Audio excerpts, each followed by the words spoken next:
And there we go.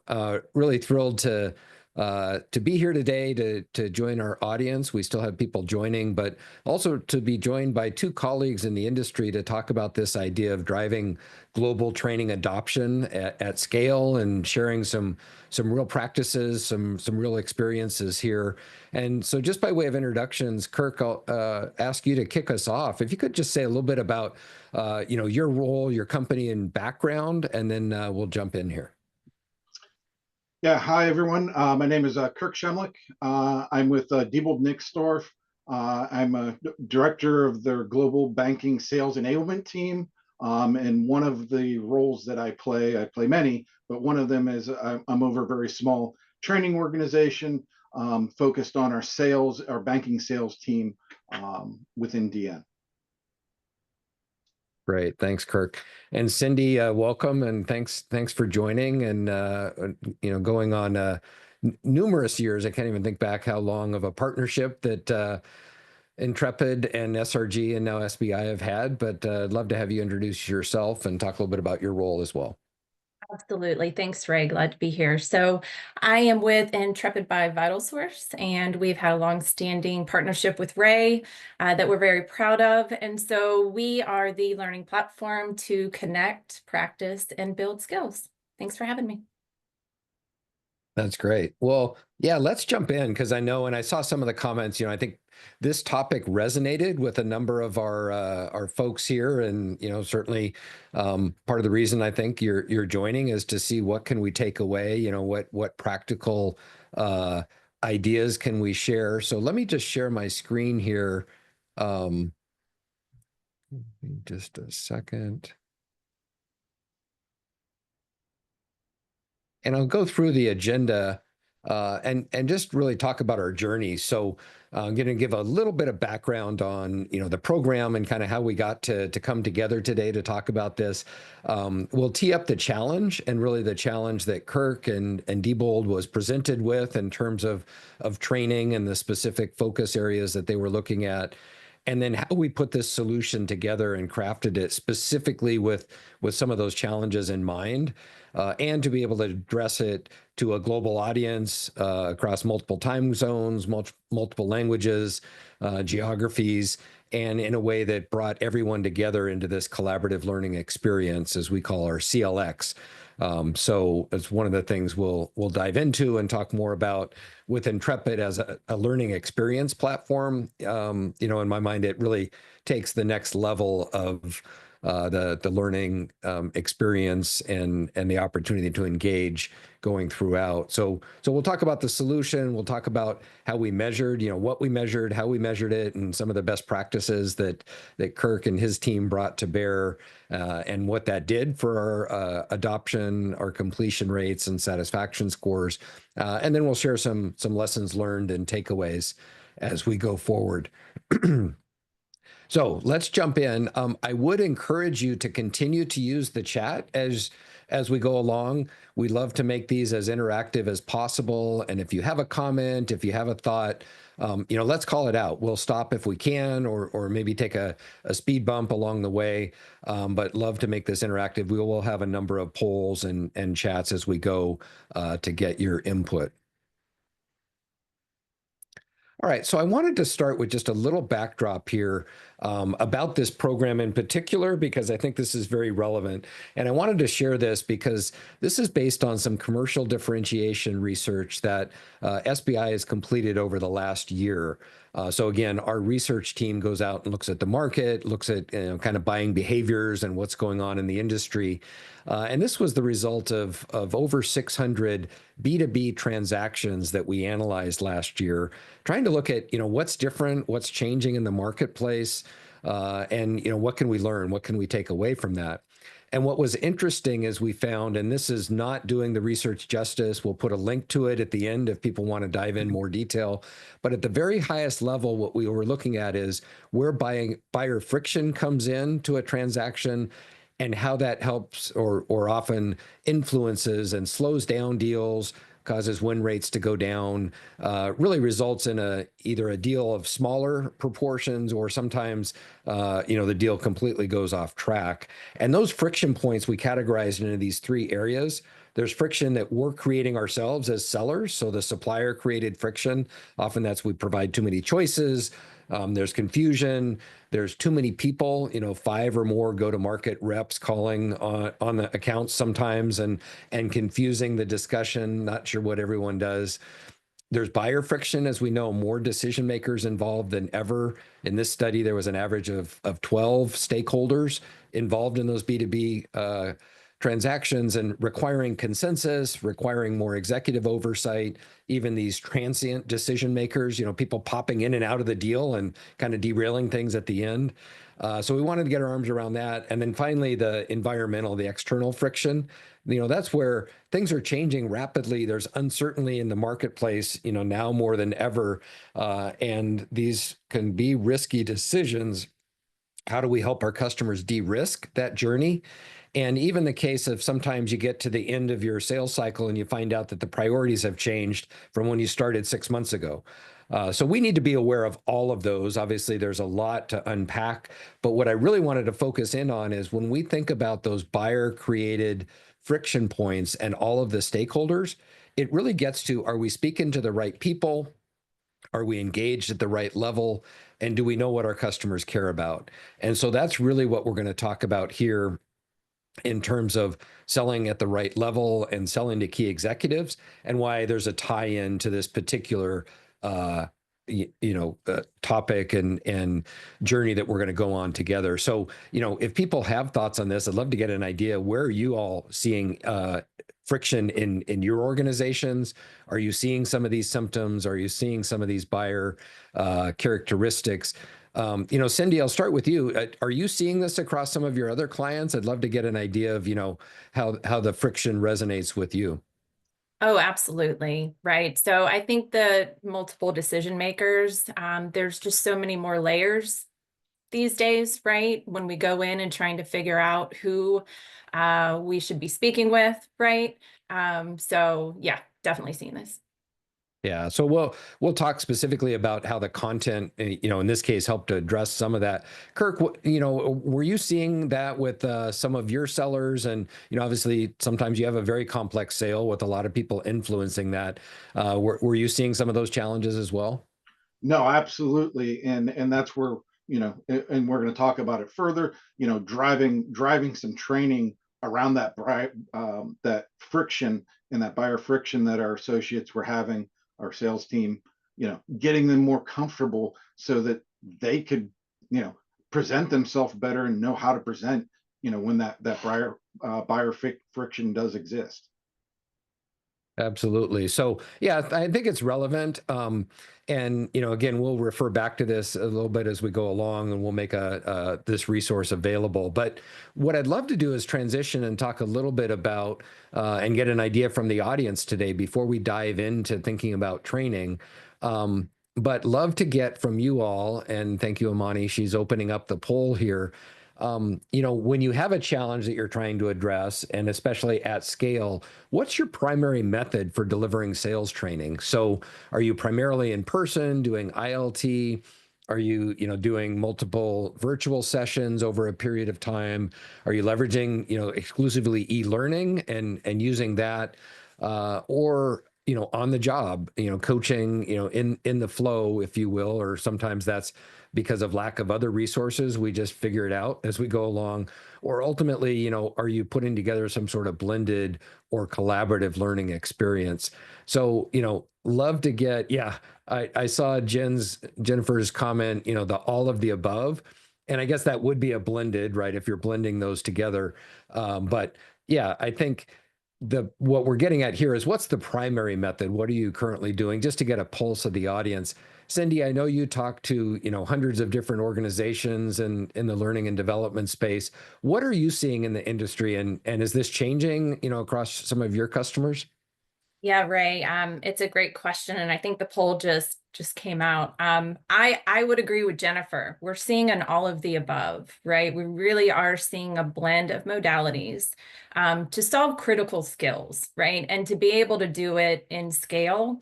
And that's where blending everything together to meet the learners where they are. We're seeing a lot of that. We're also seeing where it's not just an event any longer, right? And that also goes to the blending of the learning.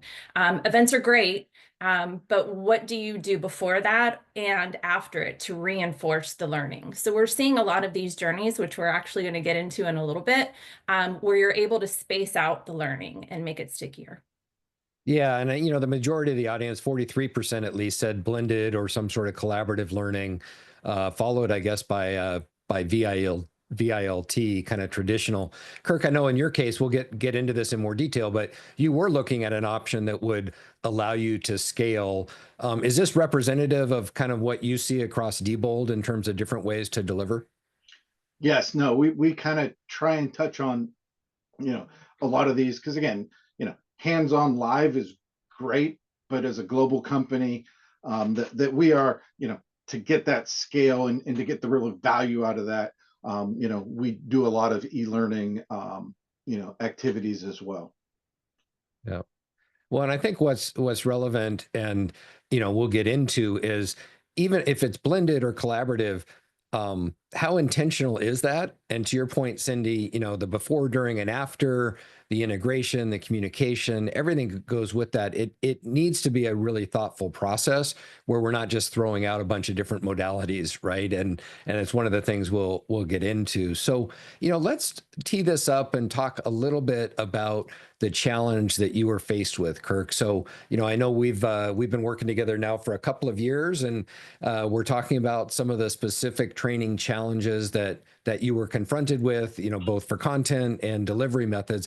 Can you talk a little bit about that, and how did you end up choosing a path forward, and ultimately to our being here talking today? Yeah, and as I said, as I mentioned earlier, DN is a global company, in supporting our global banking sales organization. That global reach, always comes with challenges, and the biggest challenge there is language. So we were looking for, a platform that would, potentially align with local language and dialect and activity there.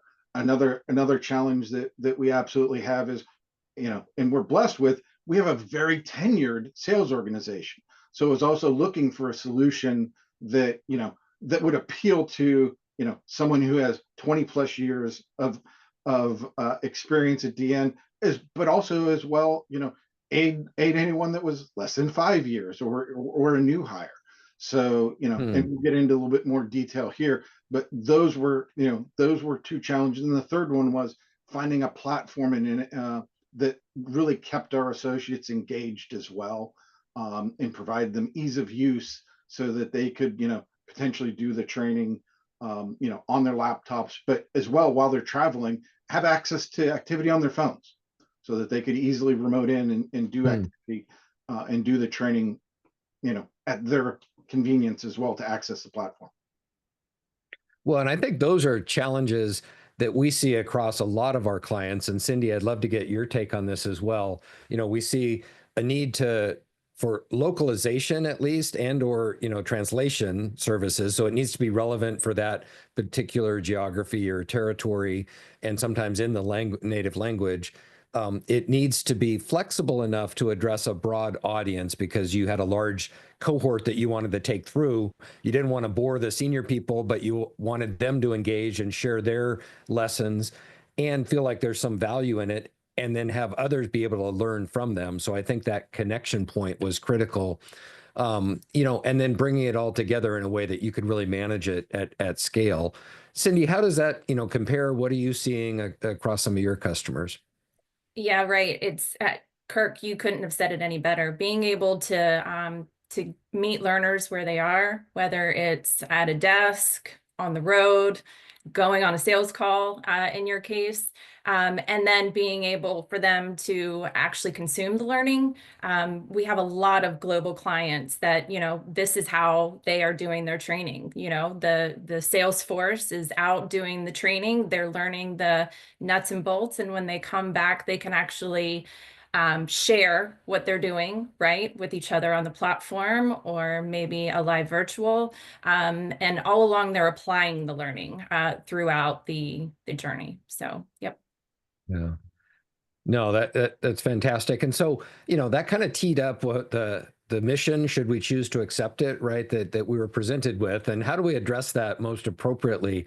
So I want to talk more about that solution, and I'll tee up a little bit of, kind of the background of the program and how we approached it, and then love to get Kirk and Cindy, both of your, kind of input on how it all came together. So this was the curriculum we decided on.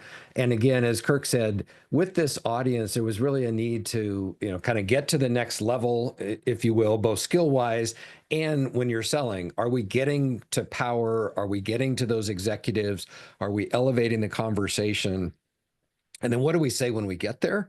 And so this is our Selling to Key Executives program. We call it SKE or SKE, that Diebold chose as the curriculum that we were going to deliver. And then the secondary challenge is, okay, how do we deliver that right across hundreds of participants? But this broke down the, what do those executives care about? How is this different maybe than a typical sales call? How do we do the research in a way that really is going to resonate with those C-suite or those executive level personas that we want to get in front of? So this is, thinking much more about their business strategy, the insights, their initiatives, kind of what's going on within the organization. How do we get access, leveraging those insights, leveraging a referral, maybe it's creating a compelling reason, but really being super relevant and personalized to that individual to get the meeting. And then again, how do we run that meeting so that the executives feel like it's valuable and they're willing to meet again and, propose and follow up? So, that's kind of the curriculum in a nutshell. Kirk, let me put you on the spot if I can, but, were there any particular areas of this that, you want to highlight or that resonated? And I know we've now, taken numerous people through the program. So curious if you have any other thoughts on this. No, you've got it stepped out here very well. And it was very well received by our associates that went through the program, with the various levels and what you need to do. So, you've laid out a nice journey here to take them through. Yeah, well, I think that's a good. All aspects are great, and touched on the key points. No, I appreciate that. And I think one of the things that really brought it to life was the practical applications. And so again, we'll show some of that in the platform or screenshots of what that looked like. But, if you think about those modules in mind, we had what do they care about? Let's do our research, access, meet, et cetera. But breaking this up in Intrepid into a 5-week learning journey that then included, asynchronous work. So they were doing work themselves, they were reviewing videos, but more importantly, they were doing assignments in the platform. They were engaging with each other, and they were able to see the work that others were doing. So, getting an idea of what good looks like. But what I really want to call attention to is this idea of these, what we call an ARC session, application reinforcement and coaching. And I kind of consider those like the office hours, in college, where you meet with the TA and you really get into the assignments, you get into the homework, you talk about the challenges. I love those sessions because they give a chance to really highlight the work in progress and putting it into the flow of their work across, actual deals and learn from each other. And I think one of the other areas that's really important to note is we were able to do multiple sessions to match the time zone and the learners. So Kirk, maybe you could talk a little bit about, I know one of the original requirements and requests was, well, we want to treat the German cohort a little differently. Language was important, also having that specific. So can you talk about how that worked in terms of, we had the whole cohort going through as a group, but then we had those geographical breakouts. And how did that work for you within Diebold? Yeah, within our journey, we split it up into 4 separate cohorts. 3 of them were in English, 1 was in German. We had a large enough group that is German speaking, and work with Ray and his team to say, hey, can we do one ARC session in one group, one cohort group, all in German. And we were able to facilitate that. So all those live sessions as well were also conducted in German, which encouraged them to stay active in the participant. And really, they felt more ownership with it being in that local local language in Yeah. that. Absolutely. And, I think that's one of the flexibilities of leveraging the Intrepid platform is, again, they're all going through the same experience from a content and timing perspective. But then, and we often do that, follow the sun in terms of those individual sessions. So they have the opportunity to lean in and in their time zone. And in that case, in their specific language. Cindy, how do you see this, across some of your other clients? I know, having a learning journey like this is similar, but what are you seeing across some of your other clients? Yeah, I think they're doing, when they're doing a journey like this, they're doing it like you, Ray. And I love the ARCs. I love that the learners come prepared, right? So that's valuable time. They're taking time out, they're coming to meet with you, and they want to get back something that's relevant. And so the work they've been doing in Intrepid, they already know each other, right? They're building a community of learning. And so when they come to these events, they're leaning on you to help them maybe synthesize the information. Maybe they didn't understand something, and they're all sharing information. So that's where we see that these ARC type sessions work really well in a journey with our other clients. And Ray, let me add here as well. This was different learning than we typically give at DN.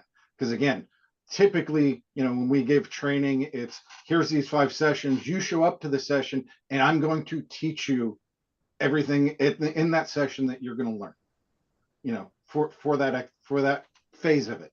Whereas this is inverted learning, where it's no, you go on the platform, you go do the work.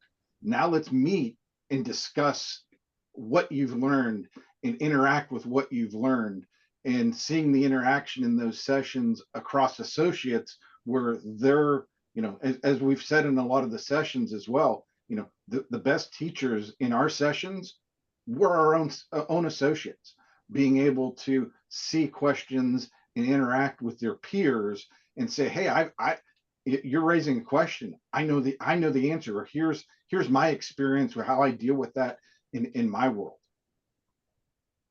Well, I think that's very well said. And I will say we've seen this come to life across numerous organizations in high tech and manufacturing and medical tech, other areas. But that magic that happens, I think, when you get people together and they're sharing, and it's like, oh, I just had that experience. And I love the fact that, sometimes they've never met before and they're meeting their colleagues from across the world, sharing those real life experiences. So yeah, that is very much the benefit.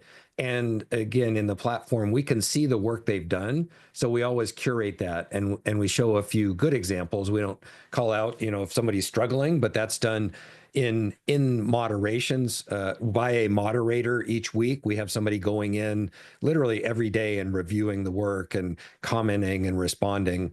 And so they're getting real-time feedback as well. So I want to keep us going and just show us a few other samples from the actual program, and then we'll talk a little bit about the the measurement and the takeaways. But this is a kind of a view, if people aren't familiar with the Intrepid platform, but how it was built out with for this program and with Diebold. If you look across the top, those tabs are essentially those modules that I previewed. So each one is essentially its own page, its own content for that week, or in this case, 2 weeks. I guess it was every other week, doing those sessions, giving them time.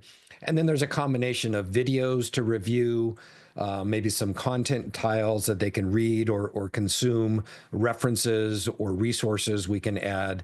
And then each of these orange bars expands. It's an accordion that expands and has additional content. So in this case, executive alignment, your value to a key executive, there's an assignment there that they can do and comment on. And so in each case, they're interacting and contributing as they go along. So they kind of have to keep up. So yeah, Brian asked what platform. So this is the Intrepid learning experience platform that we used. And again, Cindy represents the kind of the platform side and how we brought this together. Do you want to say anything more about that, Cindy, in terms of kind of how this was architected and how this works for your clients? Yeah, absolutely, Ray. So Ray and team constructed this whole site. So it's on brand to them, right? And they have created the journey that is right for their content. So it's completely customizable. And then there's the social aspect in here with the applied learning. And then, of course, you can plug in the e-learnings if wanted. You can plug in the content tiles. There's all sorts of stuff so that you can blend the learning so that it's just not a one size fits all.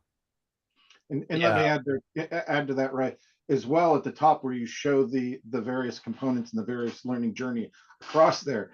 When you first come into this and they start their journey, you'll see the welcome and the selling to key executives that they can access. Well, the next 4 modules are locked, and they show there, but they'll have a lock symbol next to them. Because again, we let people, kind of work through the journey, and his team will unlock each module, throughout the journey. So we didn't have people just, cramming in and then coming to those ARC sessions going, oh, well, I'm ready to talk about meat. I've already done meat. And it's like, no, we're here to talk about this current topic. Yep. Kind of keep them on. Yeah, and very intentional. We do want it to be a learning journey. We want to focus them. And there was a lot of comments in the chat here about the ARC session, so the application reinforcement and coaching. And we try to limit those to 20 or fewer participants. Allows us to really collaborate with those participants. Obviously, we're staffing those with additional facilitators, as necessary. And then the other thing, there was a question about moderation. So in this case, we had 2 different moderators going in there and providing feedback because we had over 100 people in the cohort. We've run these, 100, 150 participants, but then with smaller ARC sessions. And Cindy, I know Intrepid is run with hundreds or thousands even going through, almost like a MOOC, or it is a MOOC in that capacity. We've erred on the side of we do want to provide as much feedback as we can, and also if there are questions, be able to lean in. That's really an instructional design question of how much feedback do you want to provide? And in this case, we're not grading every assignment. We're making sure that they're contributing, they're getting points and tracking, but we're also giving feedback where necessary, or we may comment and say, hey, can you say more about that? Or here's another way to think about that, and then using those live sessions. So again, there are different ways that we can approach that. I guess any other comments either of you would add? I think you touched on it. It's completely customizable, and I'm sure that Kirk has made some recommendations and Ray has made some tweaks or edits where needed. So, yep. Yeah, that's great. And yes, we will make the slides available. We'll continue through. I mean, this is just an example of one of the activities. So very easy to, we kind of created these different assignments. This was one specifically about what does a key executive care about and what's their challenge, so they can contribute here. And then as we go through, again, you can see the work in progress. So I'll show you a couple of examples here. On the left-hand side is just the initial collaboration. So getting a chance to introduce themselves, following the script, what roles have you had? What do you find challenging? What do you hope to achieve? And here you can see we had 137, different responses in this particular instance, where now they can see who each other are. They can see their backgrounds. You can pull that up. And it's great for the moderator or facilitator to be able to understand the cohort. Again, sometimes this is the first time they're interacting with each other across the organization. And then on the right-hand side is just an example of, the discussion forum. So we had an Ask the Expert that's open throughout every module as we go through, and they have a chance to ask questions, to contribute and respond. This, again, is where the moderator's leaning in. Or if there are common themes that come up, we'll highlight those in the weekly session. So, oh, a common question that came up was X, Y, and Z. How do you get to the key executive if you're stuck with a lower level sponsor and you don't want to upset them? That comes up all the time. Well, great. Let's talk about that in the live session because that's on everyone's mind. In this case, you can see we had 276 different threads going throughout the course of this learning journey. And I said 5 weeks. It's actually 5 modules. In this case, it took about 10 weeks because they were doing them every other week. But across that learning journey, that's the kind of discussion. Anything you'd add to this, Kirk, or anything the participants particularly found interesting or helpful? From my organization, it was really them being able to see the comments and review what their peers were doing, and what some of their comments were, to kind of be like, well, maybe I should. Oh, wait a minute. Hey, I've got this same issue. Hey, so that they weren't afraid to put something in there, not knowing what was happening with it. They could see what other people's comments were, and that they could also reply back to other people's as well. So that's why I said this made it very interactive for our associates to kind of interact as well. And and in the ARC sessions, at times, because we couldn't get in with the size and scale we had, into deep detail to everybody's assignment, they were also encouraged to, hey, partner up and review some of your case studies, with a coworker, and you two align. And then, hey, reach back out if you guys are having additional issues or questions. Yeah, I completely, the ability to see what's going on in the platform is really valuable. And one of the things as, enablement professionals that I think is really interesting is we get a chance to see the work and see where the themes, the challenges, it's kind of I say this is an open book test, but if you're a facilitator or enablement professional, you get a chance to see how people are leaning in and where the challenges are, which may lead to other opportunities or other things you want to do. So yeah, it's a very visible platform. Anything you'd add to that, Cindy? Yeah, Kirk, I love how you said that you're able to ask the questions in the discussion if you can't fit it into the live virtual, right? I feel like sometimes I'm that person in a classroom that when the teacher says, are there any questions? I might not raise my hand at that moment, but on the platform you can, and you can take your time and really think about what you want to ask your peers or the moderator. So it's a great way to diversify the learning. That's great. Well, let's keep us moving here. I want to talk about, a little bit about how we measured success and also how that helped to address adoption and completion as well. So again, let's open up a poll before we do that, and love to just get an idea of what strategies have been most effective in increasing participation and completion. So I don't want to bury the lead here or get too far ahead, but I'd love to hear from the audience. And I know that was a couple of objectives from participants. They said, hey, I want to understand, how we do this at scale or what's working. So, we'll get a feeling for the audience. We'll keep this open for another 30 seconds or so. But Cindy, what do you think we'll see here? And what are you seeing across, some of your clients in terms of how they encourage that completion and engagement? Well, skills has been top of mind for a lot of our clients, right? So being able to make the learning relevant and build the skills, as well as the social learning, right? Being able to feel like you're not alone and you're learning together. So we'll see. I know Kirk had some success with gamification, so. Mhm. Mhm. How about Yeah, you, Ray? What are you thinking?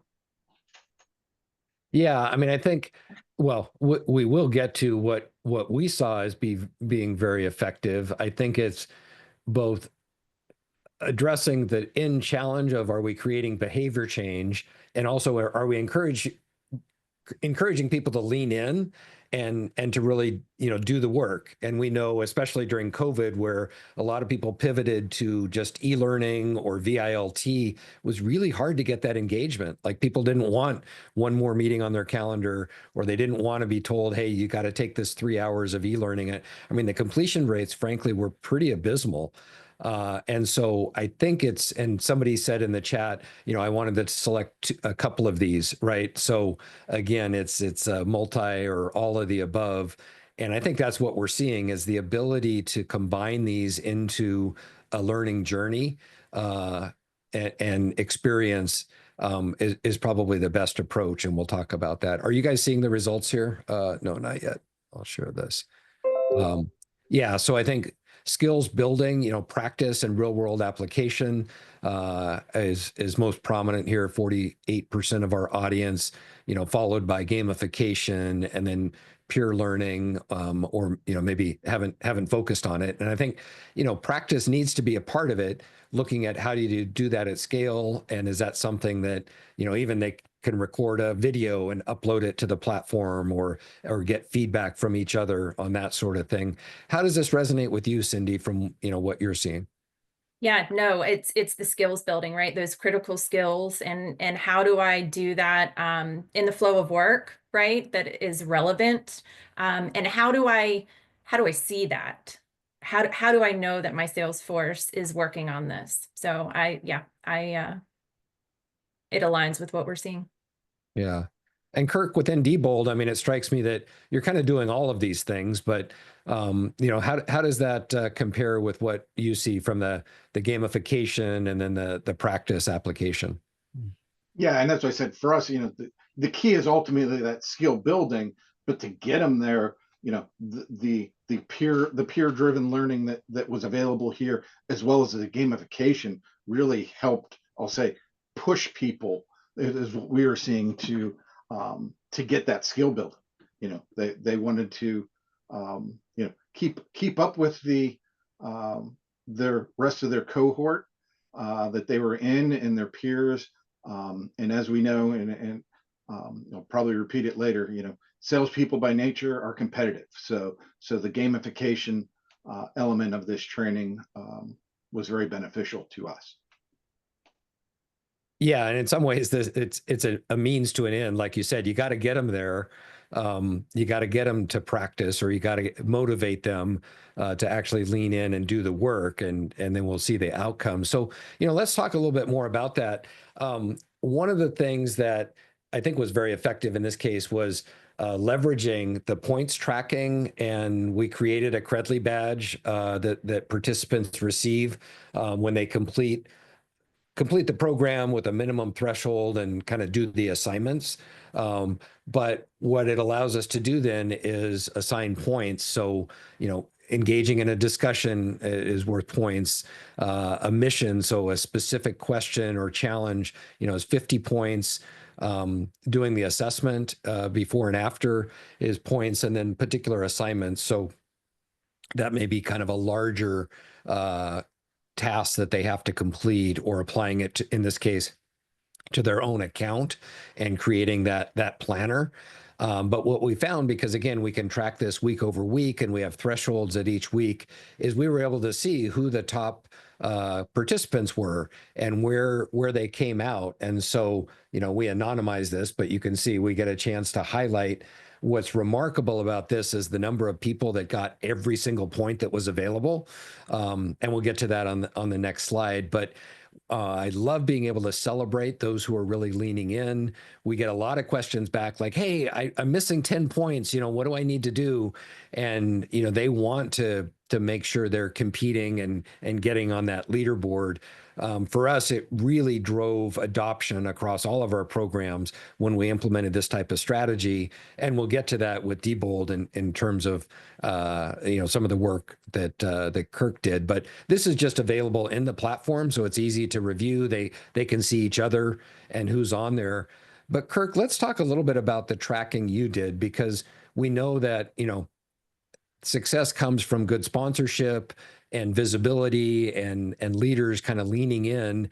And I think, you led that and pulled that together across Diebold. And a lot of it had to do with the analysis that you put together and leveraging the data coming out of Intrepid, but being able to share those reports. Can you walk us through kind of what you were reporting and what this looked like from a metrics perspective? Yeah, on our end, we took the data output right from the the website of the training participants and how they were progressing across the journey, and just created some internal dashboards in Excel to track performance, and then basically pushing that performance back out to management to kind of let them know, hey, by manager, here's how your team is performing and where they stand, year to date, and by module, across this journey, and really letting the associates know, hey, your management is seeing your scorecard, is seeing your leaderboard and where you stand on the leaderboard.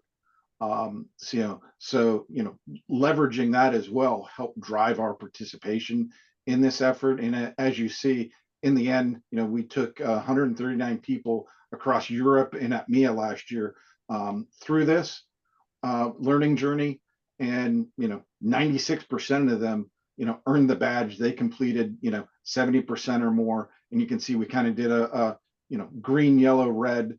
Red meaning they were not going to basically pass the course.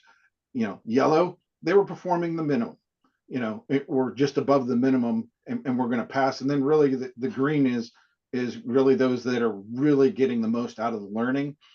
And then we also highlighted that 36% of our participants, they went after 100% of all points. They wanted to make sure they maximize this training. Well, and I think it really is a tribute to how closely you manage this and the visibility. And as you said, we don't want to necessarily publicly shame anyone, but I think they learned that they might get a call from their manager or from Kirk, right, from you, and that you were paying attention, right, that the leadership cared about this. They wanted them to lean in and complete the program. And Cindy, I don't know how the 96% compares against other large cohorts you've seen, but I know we were very impressed with the work that Diebold did and the participants here. It's very high. You did a great job, Kirk. Yeah, no, that's great. And it goes to that, Kirk was so involved, key stakeholders were involved. It was an important effort for the team, and continues to be. So it's great results here. Yep. Yeah. And I mean, there are some questions in here about time commitment, and we'll get to some of the other stickiness, et cetera. We typically we know that it takes 1 to 2 hours a week or per period, in this case, over 2 weeks, to go through the videos, to review, to maybe do the assignments, and then the 1 hour live session. Kirk, I don't know if you had a feeling for if people were spending a lot more time. I mean, obviously, if they're applying it to their own accounts and they may be spending some of that time as real work. But, typically it's in that 2 hours per, in between session timeframe. Does that seem realistic? Yeah, the feedback from my organization was they were spending about 90 minutes on all the pre-work leading up to the ARC session, and then the 1 hour ARC session. Yep, great. Well, I know there are a couple of questions in here about proving the effectiveness and the stickiness, after the training. So I love that. It's a good segue here. But one of the things we did in the platform, and we do with all of our programs, is this idea of a confidence shift. So one of the very first interactions they do is just a simple self-assessment. We're aggregating those results. So it's just to get an idea of how confident are they with these skills, such as understanding what key executives value in their accounts, or researching the industry with those key executives in mind, gaining access, targeting and gaining access to the key executives meeting, et cetera. So the bottom rung here was the initial starting point. So that's how confident they felt in these skills at the beginning. And the percentages where they either agreed or strongly agreed, right, that they were confident.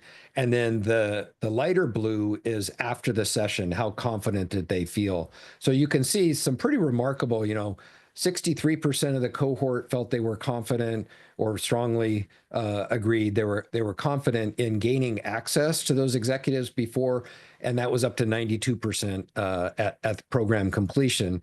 What we know about that as a leading indicator is if they're more confident in those skills, they're more likely to lean in, they're more likely to actually apply those skills, and we're going to get the results ultimately that we're looking for. And even like meeting, they were 57% to 96%. That's a pretty remarkable shift. And overall, we saw this, close to 30% uplift in their confidence across the skills. So, Kirk, I don't know if you want to add anything more to that in terms of seeing the application, seeing how they were leaning in. This is one of the things we were looking at to measure, kind of future adoption.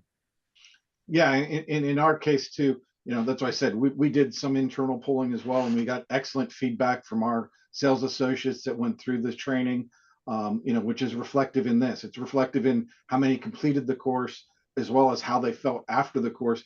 And as I said, we had a wide, vast group of people going through this that, from a tenure perspective, our APMEA folks were a lot less tenured. Our Europe folks that were going through it, were very tenured, but got similar responses back. Even those that were tenured, that yes, look, I now feel more confident. I understand this better now. Yeah. Yeah, and I think you bring up a good point. I mean, we did satisfaction scores. They were also very high in terms of did they like the program, which, is a good benchmark, but it doesn't really say, are you going to get the business results? The future, kind of looking ahead, and one of the reasons I really like this program when we work with clients is also then to get them to look at how many of these executive meetings are they booking at the beginning, kind of baseline, and then afterwards, are they able to book more meetings with senior executives? And we know if they have more meetings, they're more likely to identify outcomes or opportunities and generate pipeline. And in that case, that's still work in progress, and something I know we're looking at doing for the next cohort is kind of, are we moving the needle from a business outcome perspective, or a level, 3 and 4 metric? But I think this is a good benchmark to say, well, where were they? There was a question. This was a very initial assignment they did when they entered the platform. So there's a tile that's right there for them to do. And then it's one of the very ending, last activities they do after they've completed the whole learning journey to take that. So I don't know if you have any other comments on this, or Cindy, anything else you would add on, kind of benchmarks and measurement? Yeah, I would imagine that the missions within the journey, which are, step through ways to call on an account, call on a key executive in this situation, I would imagine that they have something to do with this confidence shift, right? Because they're actually taking their real accounts and they're looking at them along with their peers. And as we shared earlier, they're comparing, right? And they're talking and they're saying, oh, you have the same challenge I do too. How can we figure this out, right? Like, or how did this person do it? Maybe I can take some information away from them. So that's why I love this so much, is because they're actually doing it within the program. So I'm excited to see that it paid off in these good results. Yeah, and I'll share another example with this same program, but we did with a client, and they were able to actually flag those opportunities that they were working on throughout the course. So they said, okay, now flag this one as a key opportunity or pursuit, and then track that 90 and 180 days later and say, did we increase our ability? And in this case, they generated more pipeline and they improved their win rates, which is ultimately showing that connection. But yeah, I think there's a lot that we could talk about in terms of the behavior change, and are they getting coaching? Are we seeing the behaviors used? Are the planners getting used? A lot of other things. Again, just wanted to share, kind of a snapshot for today. And I think a lot of what Diebold did right, in terms of this initial rollout, and we're continuing on with additional cohorts this year. So, let's just bring this together. I know we're coming up on the bottom of the hour here, but love all the comments in the chat here. Really great to see the involvement, and obviously I think it is piquing some questions and interest, and happy to continue. But let's just cover some of the takeaways, and I think we've touched on these. But as we were thinking about, well, what made this program special and what really resonated? I think it really started with the sponsorship, and Kirk will say, from your leadership over the enablement team and working with the executive to get that involvement to on their radar, if you will, having the right curriculum. So, one of the things we realize is if you're trying to push the wrong curriculum to the wrong crowd, regardless of how great the experience is, they're kind of like, meh, that didn't really help. Or like you said, if you have senior sellers and they're like, we've been through this. So I think finding that mix and the right fit is important. And then to the, your point of the dashboard, the visibility and progress tracking really drove the accountability and completion rates. And to me, that was a huge takeaway. Localization and in some cases translation, but making it available to the local cohort and being able to facilitate. I know we're doing that for a Spanish cohort right now, and using some of the automated translation services to be able to support that. So there's a lot of options coming out, and even translating the videos and tools like Synthesia that are allowing us to create tailored language-based e-learning in more real time. So I think that's all evolving, and then really having that partnership among all the participants. And so just give a shout out, I guess, to Intrepid and to Diebold. Everything that we were doing there to make this work and pull it together. I guess anything you would add here, anything else that we've missed? Kirk, I'll start with you. No, I agree with your key takeaways here, and no, I absolutely want to thank you and your team. You've been a great partner, and you continue to be. As I said, we're talking about most of this. What we talked about was the learning journey we did last year, but we're currently doing, rolling this out now to our Americas organization this year, and in process of doing that. Based on the success and partnership that we've had. So you've been a great partner. That's great. Well, I appreciate that, and absolutely likewise, and love that we're continuing that. Cindy, what would you add, or what else would you highlight here? I think it's a great list. I think, thank you for selecting Intrepid as the platform to deliver the learning, to help deliver the learning, right? So allowing the social aspect and the 20+ year people at Diebold, allowing them to share their experience with the new people it's something special. So really appreciate that I'm here today and that you're continuing. So thank you. Well, thank you both for sharing and being willing to lean in, and love telling this story and capturing what's working. Just some resources here. If you want to hit these QRs, one, you can download that research paper, and also if you want to link more to the Intrepid platform, feel free to do that. And we can certainly follow up. You will get a short survey that will pop up as you leave this. So we'd love to get, your feedback on this. And I'll go ahead and put my LinkedIn in the chat here, Cindy, Kirk, if you want to do that as well. But, love to keep the conversation going, and feel free if you have other questions, if you'd like to engage, happy to do that more in a one-on-one type setting. But I've really enjoyed the participation today and the engagement from the audience. Great questions, obviously a very knowledgeable audience here. So yeah, let's keep the conversation going. Kirk, Cindy, thanks again. Really appreciate all your insights today. Thanks, Ray. Thanks, Kirk. Thank you both, and thank you for everybody for attending. All right. Have a great day, everyone. Thank you.